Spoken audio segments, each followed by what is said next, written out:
Today, several Americans are being released from Russia today in one of the largest exchanges between Russia and the West since the Cold War. But one man from Pennsylvania still remains in custody in Russia. WENY Washington correspondent Rachel Knapp joins us live from the U.S. Capitol this evening. Rachel. Good evening, Renata. So a lot of work behind closed doors brought these Americans back home. And while today is certainly a day for celebration for bringing several of these people home and out of custody, there are still a couple of Americans still held in custody, which include one Pennsylvania man, Mark Fogel. I spoke with Pennsylvania Senator Bob Casey about this. He wants the administration to press hard and bring Fogel home. Today we're bringing home Paul, Evan, also Vladimir. A huge moment of relief and finality for several American families. 16 people in total were released from Russian custody, including 4 Americans, 5 Germans, and 7 Russian political prisoners.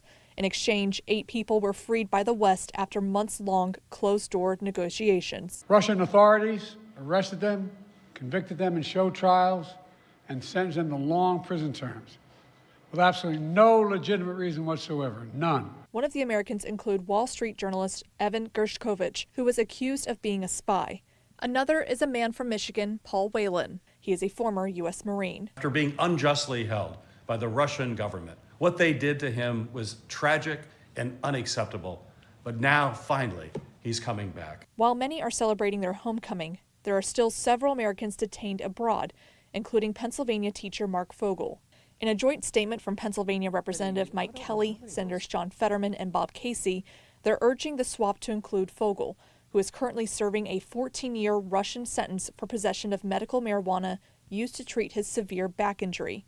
We caught up with Senator Casey.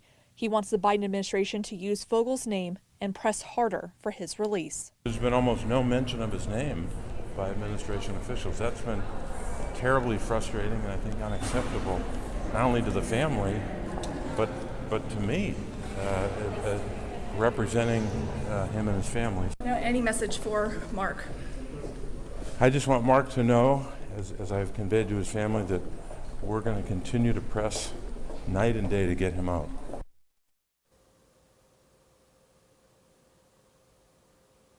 And Renata, President Biden says so far his administration has brought home more than 70 Americans so far, many of whom were held in captivity before he took office. He also adds that he has no higher priority as president than bringing these Americans home. Renata, back to you.